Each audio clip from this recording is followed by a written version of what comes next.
ایک چھوٹا سا پودا تھا تو جامعہ جو اخلاص سے اب تناور ہوا۔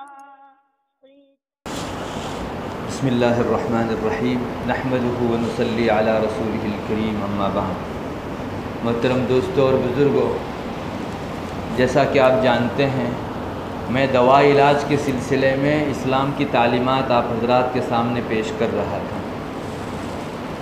نبی کریم صلی اللہ علیہ وسلم نے اپنے ارشادات میں امت کو یہ بات بتائی ہے کہ دوا علاج کرنا یہ توکل کے خلاف نہیں ہے۔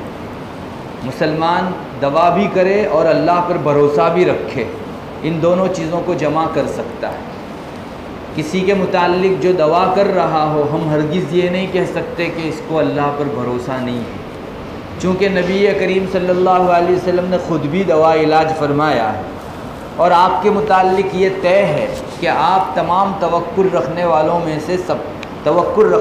میں سب کے سردار تھے۔ تو آپ توکل کے مقام پر بھی تھے اور دوا علاج بھی کرتے تھے۔ معلوم ہوا کہ دوا علاج کرنا یہ توکل کے خلاف نہیں ہے۔ انسان دوا علاج کرنے کے ساتھ ساتھ بھی اللہ پر توکل رکھ سکتا ہے، اور دوا علاج کرنے کے ساتھ ساتھ پرہیز کرنا، کسی بیماری سے اپنے آپ کو بچانے کا سامان کرنا، اس کی بھی شریعت میں اجازت ہے۔ اور اس سلسلے میں ایک بڑا اہم واقعہ اسلام کے اندر حضرت عمر رضی اللہ تعالیٰ عنہ کے ساتھ پیش آیا تھا۔ ان کے زمانے میں جب حضرت عمر رضی اللہ تعالیٰ عنہ خلافت کے اوپر تھے، خلیفہ تھے، اس وقت ایک بڑی جماعت کے ساتھ حضرت عمر رضی اللہ تعالیٰ عنہ یہاں مدینہ منورہ سے شام جانے کے لیے نکلے۔ صحابہ کی بڑی جماعت ان کے ساتھ موجود تھی۔ چلتے چلتے راستے میں ایک مقام آیا جس کا نام ہے مقام سرخ۔ یہ حجاز سے لگا ہوا یعنی آخری کنارہ اور شام کا ابتدائی کنارہ تھا۔ یہاں آ کر حضرت عمر رضی اللہ تعالیٰ عنہ نے صحابہ کی اس جماعت کے ساتھ پڑاؤ ڈالا۔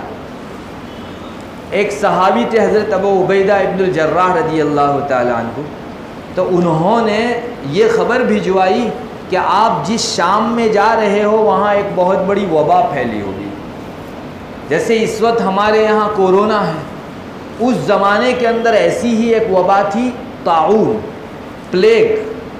تو حضرت ابو عبیدہ نے حضرت عمر رضی اللہ تعالیٰ عنہ کو، جو ابھی داخل نہیں ہوئے تھے، وہیں مقام سرخ پر تھے، داخل ہونا چاہتے تھے، اور وہاں اطلاع بھیجی کہ یہاں بہت لوگ مر بھی رہے ہیں اور وبا بالکل اندھا دھند پھیلی ہوئی ہے۔ تو حضرت عمر رضی اللہ تعالیٰ عنہ پر یہ پیغام آیا، صحابہ باہر تھے، تو آپس میں چرچا ہونے لگی کہ اب جانا چاہیے یا نہیں جانا چاہیے۔ تو صحابہ کی دو جماعت بن گئی۔ ایک جماعت کہہ رہی تھی کہ ہم اپنے آپ کو ہلاکت میں نہیں ڈالیں گے، وہاں جانا یعنی اپنے آپ کو بیماری میں پیش کرنا، اور قرآن کریم میں اللہ تعالیٰ نے فرمایا ہے لا تلقوا بأیدیکم الی التہلکہ، یہ آیت بھی ان کے درمیان میں چرچا میں آئی۔ صحابہ کی ایک جماعت کہہ رہی تھی اللہ جب کہتا ہے لا تلقوا بأیدیکم الی التہلکہ، اپنی جانوں کو ہلاکت میں مت ڈالو، تو ہمارا ایسی وبا زدہ بیماری کی جگہ کے اوپر جانا یہ اپنے آپ کو ہلاکت میں ڈالنا ہے، یہ اللہ کے اس ارشاد کے خلاف ہے، ہم کو نہیں جانا چاہیے۔ اور جماعت دوسری ایک حضرات صحابہ کی تھی، ان کا کہنا تھا کہ بھائی اللہ کی تقدیر ہے، بیماری یہاں بھی لگ سکتی ہے، وہاں داخل ہوں گے تب بھی لگ سکتی ہے، اور یہاں بھی محفوظ رہ سکتے ہیں، وہاں بھی محفوظ رہ سکتے ہیں، ہم کو ایک مرتبہ ہم نے ارادہ کیا ہے تو شام جانا چاہیے۔ اور ان کے پاس بھی دلیل تھی، قرآن کریم میں ایک آیت ہے الم تر الی الذین خرجوا من دیارہم وهم الوف حذر الموت فقال لهم اللہ موتوا ثم احیاهم۔ ایک خاص واقعہ ہے، اور اس واقعے کا مختصر پس منظر بھی یہی ہے کہ ایک جماعت جن پر اللہ تعالیٰ نے یہ بیماری ڈالی، تو بیماری کے ڈر سے وہ بھاگ نکلے اپنی بستی میں سے، ہزاروں کی تعداد میں تھے، موت کے ڈر سے بھاگ نکلے، اللہ نے وہیں ان سب کو بیک آواز موت دے دی، قال لهم اللہ موتوا، سب مر گئے، پھر اللہ نے ان کو زندہ کیا۔ یہ ایک مستقل الگ واقعہ ہے، وہ بھی بعضوں کے کہنے کے مطابق طاعون ہی کا واقعہ ہے۔ تو یہ دوسری جماعت صحابہ کی کہہ رہی تھی کہ اللہ تعالیٰ نے تعاون کی جگہ سے بھاگنے والے لوگوں کے لیے یہ آیت اتاری ہے کہ دیکھو یہ لوگ بھاگے، اللہ نے کوئی ان کی تعریف نہیں کی ہے، اللہ سے بھاگے، اللہ تعالیٰ نے موت ان کو دے دی۔ تو دوسری جماعت صحابہ کی کہہ رہی تھی کہ ہم کو یہاں سے شام ہی جانا چاہیے، تعاون سے ہم لوگ کیوں بھاگیں، جائیں گے، ہماری تقدیر میں ہوگا تو جئیں گے، تقدیر میں ہوگا تو مریں گے۔ صحابہ کے درمیان میں یہ اختلاف تھا، پھر آہستہ آہستہ حضرت عمر رضی اللہ تعالیٰ عنہ کے دربار میں آیا، وہ بھی وہاں موجود تھے۔ صحابہ نے کہا کہ ہم پیش کرتے ہیں ہمارے امیر المومنین حضرت عمر رضی اللہ تعالیٰ عنہ ہمارے سفر میں ساتھی ہیں، ان کو ہم کہہ لیں۔ تو ان کے پاس جب یہ بات گئی کہ شام میں اس طرح سے تعاون پھیلا ہوا ہے، آپ بھی جانتے ہیں، دو جماعتیں صحابہ کی ہو گئی، ہم میں سے بعض کہتے ہیں جانا چاہیے اور بعض کہتے ہیں نہیں جانا چاہیے، تو آپ کیا ارشاد فرماتے ہیں، آپ کی کیا رائے ہے؟ حضرت عمر رضی اللہ تعالیٰ عنہ نے دو ٹوک یہ فرمایا، ہم تو واپس چلے جائیں گے، شام میں داخل نہیں ہوں گے ہم۔ حضرت عمر رضی اللہ تعالیٰ، فراست دیکھیے حضرت عمر رضی اللہ تعالیٰ عنہ کی، کوئی دو رائے نہیں، دونوں قسم کی آیتیں ان کے پاس بھی تھی، لیکن انہوں نے ایک دو ٹوک رائے سنا دی کہ ہم تو یہاں سے واپس جائیں گے مدینہ، ہم کو شام کے اندر داخل نہیں ہونا ہے۔ وہاں حضرت ابو عبیدہ رضی اللہ تعالیٰ عنہ بھی حاضر تھے، تو انہوں نے فرمایا کہ آپ اللہ تعالیٰ کی تقدیر سے بھاگ رہے ہیں۔ حضرت ابو عبیدہ رضی اللہ تعالیٰ عنہ نے حضرت عمر کو فرمایا کہ آپ اللہ کی تقدیر سے بھاگ کر واپس مدینہ جا رہے ہیں۔ تو حضرت عمر رضی اللہ تعالیٰ عنہ نے فرمایا کہ ابو عبیدہ تمہارے علاوہ کوئی اور بات یہ کرتا نا تو سمجھ میں آتی، تم اتنے بڑے مقام پر ہو کر یہ بات کرتے ہو کہ اللہ کی تقدیر سے بھاگ رہے ہو۔ فرمایا جی میں اللہ کی تقدیر سے بھاگ رہا ہوں، اللہ کی تقدیر کی طرف، یعنی کسی اور جگہ تھوڑا جا رہا ہوں، اگر یہاں رہوں گا شام میں داخل ہوں گا وہ اللہ کی تقدیر ہے، تو مدینہ جاؤں گا وہ بھی تو اللہ کی تقدیر ہے، اللہ کی تقدیر سے باہر کی چیز تو ہے نہیں۔ اور پھر انہوں نے ایک مثال دی حضرت عمر رضی اللہ تعالیٰ عنہ نے صحابہ کو سمجھانے کے لیے، اور مثال اس طرح سے تھی کہ دیکھو تم کسی پہاڑ کی وادی کے اندر رکے ہوئے ہو اپنے اونٹوں کو لے کر، اب وہاں دو حصے الگ الگ ہیں، ایک حصے میں بارش بہت زیادہ ہوئی ہے اس لیے وہ حصہ سرسبز و شاداب ہے، اور دوسرا حصہ ایسا ہے کہ جس کے اوپر بارش نہیں ہوئی ہے اس لیے بالکل قحط زدہ اور سوکھا ہوا ہے۔ اگر تم اپنے اونٹوں کو سرسبز و شاداب جگہ کے اوپر چرانے لے جاؤ گے تو بھی اللہ کی تقدیر سے لے جانے والے ہوں گے، اور تم اس سوکھے علاقے میں لے جاؤ گے تو بھی اللہ کی تقدیر سے لے جانے والے ہوں گے۔ وہ یوں فرمانا چاہتے تھے کہ تم وہاں ہوتے تو اپنے اونٹوں کو سوکھے جو ہے علاقے میں لے جاتے یا سرسبز و شاداب علاقے میں لے جاتے، ظاہر ہے اونٹ کو چرنا ہے تو سوکھے علاقے میں ملے گا کیا، تم یہیں لے جاتے۔ تو ہم نے بھی دو فیصلوں میں سے ایک فیصلہ کیا ہے کہ ہمیں وہاں نہیں جانا ہے، ہم کو سلامتی وہاں دکھ رہی ہے، ہم کو اس طرف کو جانا ہے، یہ بھی اللہ کی تقدیر ہے۔ تو کوئی اللہ کی تقدیر سے ہم بھاگ کے دوسری جانب نہیں جا رہے ہیں۔ حضرت عمر رضی اللہ تعالیٰ عنہ کے اس واقعے میں ہمارے لیے بہت بڑی دھارس ہے، سبق بھی ہے۔ اچھا یہ واقعہ تو ہوا حضرت عمر کا، حضرت عمر نے فرمایا عبد الرحمن ابن عوف ہیں یا نہیں ہماری مجلس میں، اتفاق ایسا تھا کہ وہ کسی جگہ گئے ہوئے تھے، حضرت عبد الرحمن ابن عوف اس مجلس کے اندر حاضر نہیں تھے۔ تو وہ جب آئے تو ان کو حضرت عمر رضی اللہ تعالیٰ عنہ نے پوچھا کہ اس طرح صحابہ کی دو جماعت ہو گئی، ہم کو شام میں جانا چاہیے یا مدینہ واپس لوٹ جانا چاہیے؟ میں نے یہ دو ٹوک جواب دیا ہے کہ ہم کو مدینہ واپس لوٹنا چاہیے۔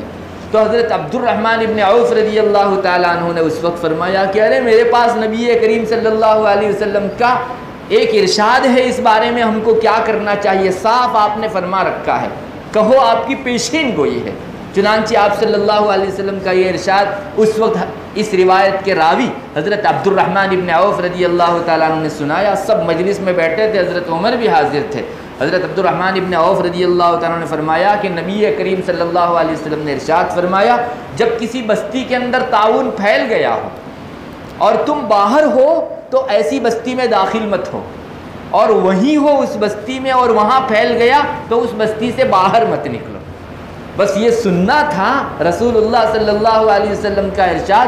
حضرت عمر رضی اللہ تعالیٰ عنہ بہت خوش ہو گئے اور خوب اللہ تعالیٰ کی حمد و ثنا فرمائی کہ آج میں وہی فیصلہ کر رہا ہوں جو نبی کریم صلی اللہ علیہ وسلم نے کچھ سالوں پہلے فرما دیا اور حضرت عمر کو پتہ بھی نہیں تھا، پتہ ہوتا تو آپ کے ارشاد ہی کی روشنی میں سب کے درمیان میں یہ اعلان ہوتا۔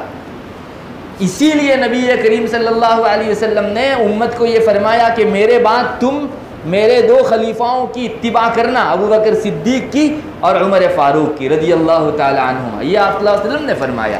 گویا آپ یوں کہنا چاہتے تھے کہ اگر میں اس زمانے میں ہوتا تو میری وہی رائے ہوتی جو اس زمانے میں ابو بکر و عمر کی رائے ہوگی۔ اتنا زیادہ آپ صلی اللہ علیہ وسلم کو ان دونوں حضرات پر کانفیڈنس تھا۔ اللہ برا کرے ان شیعوں کا جو دونوں حضرات کو بہت گالی دیتے ہیں، جبکہ رسول اللہ صلی اللہ علیہ وسلم نے ان کو مقام دیا۔ ہمارے بعد آپ نے فرمایا ہمارے بعد تم پیروی کرو گے تو ان دونوں کی پیروی کرنا۔ بعض روایتوں میں چاروں خلفاء کا نام ہے۔ تو اتنا بڑا مقام اللہ کے رسول کی طرف سے ملے، کیا منہ ہے شیعوں کا جو ان کو گالی دیں اور اتنے بڑے صحابہ کے اوپر کیچڑ اچھالیں۔ یاد رکھیے اب چونکہ موبائل کا دن ہے، زمانہ ہے، بہت ساری کلیپیں اس طرح کی آتی ہیں، ہرگز اس قسم کی چیز نہ سنیں۔ شیعوں کی جانب سے بھی بہت شائع ہوتی ہے، ان کے خاص خاص ایام میں وہ باقاعدہ گالی دینے کے لیے مجلسیں قائم کرتے ہیں جن میں صرف حضرات صحابہ پر گالیوں کی برسات ہوتی ہے۔ ہم ہرگز اس طرح کی کلپیں نہ سنیں، کہیں ہمارے ایمان کے اندر جو ہے خلل آ گیا، ڈاواڈول ہو جائے گا۔ ان دونوں حضرات کو مقام رسول اللہ صلی اللہ علیہ وسلم نے دیا ہے، کوئی ان سے حسد کرے وہ اللہ کے رسول سے حسد کر رہا ہے۔ گویا آپ نے کیوں ان کو اتنا بڑا مقام دیا؟ یہ منہ کہاں ہمارا کہ ہم آپ صلی اللہ علیہ وسلم کے حوالے سے بدگمانی کر سکیں۔ بہرحال اس واقعے کے اندر ہم کو یہی سبق ملتا ہے کہ اگر کوئی شخص کسی علاقے میں بیماری پھیلنے کی وجہ سے اپنے آپ کو بچانے کی نیت سے وہاں داخل نہ ہو تو شریعت میں اس کی گنجائش ہے۔ حضرت عمر رضی اللہ تعالیٰ عنہ کی مثال سے سمجھ میں آ سکتا ہے کہ ایسی جگہوں کے اوپر داخل نہ ہو کر اپنے وطن لوٹ جانا یہ اسلام کی تعلیمات کے خلاف نہیں ہے۔ خاص کر کے آپ نے خود رسول اللہ صلی اللہ علیہ وسلم نے بھی فرمایا ہے کہ ایسی بستیوں کے اندر داخل مت ہو۔ آپ نبی کریم صلی اللہ علیہ وسلم کے اس ارشاد کو اپنے سامنے رکھیے، اور آج 1400 سال بعد جبکہ سائنس کہہ رہا ہے کہ ہم نے بہت ترقی کر لی اور ٹیکنالوجی جو ہے اپنی اس ترقی پر فخر کر رہی ہے، آپ اس حدیث کو دیکھیے اور آج جو دور ٹیکنالوجی کے اندر عمل اپنایا جا رہا ہے اس کو دیکھیے، بالکل کاربن کاپی ہے۔ جو آپ نے فرمایا تھا وہی آج دنیا کر رہی ہے۔ آج لاک ڈاؤن کے دنوں میں کیا ہوا بھائی؟ شہر میں سے باہر جانے کی اجازت نہیں اور باہر والے کو اندر آنے کی اجازت نہیں۔ یہی عین رسول اللہ صلی اللہ علیہ وسلم نے فرمایا تھا کہ باہر والا آدمی اندر نہ گھسے اور اندر والا آدمی باہر نہ جائے۔ کوئی سائنس نے ترقی نہیں کی، تم کبھی بھی اس دائرے سے باہر نکل ہی نہیں سکتے۔ اللہ کے رسول نے اس زمانے میں کون سی جستجویں تھی، کون سی تحقیقات تھی، کون سے ریسرچ تھے، لیکن بہت دور اندیشی کے ساتھ آپ نے فرما دیا تھا اور رہتی دنیا تک یہی اصول رہے گا۔ آپ جتنی ترقی کر جائیے اس دائرے سے باہر نہیں نکل سکتے۔ آپ نے فرمایا تھا کہ اندر باہر کا آدمی نہ جائے اور اندر کا آدمی باہر نہ آئے۔ اس میں در حقیقت نبی کریم صلی اللہ علیہ وسلم امت کو ایک بہت اچھی تعلیم دینا چاہتے تھے۔ اور ایسا کیوں آپ نے فرمایا کہ باہر کا آدمی اندر نہ جائے، اندر کا آدمی باہر نہ آئے؟ اس کی مختلف وجوہات فقہاء نے، علماء نے ذکر فرمائی ہے۔ ان میں سے ہر وجہ کے اندر ہمارے لیے ایک بہت بڑا سبق ہے، انشاءاللہ اس سلسلے میں آئندہ گفتگو کی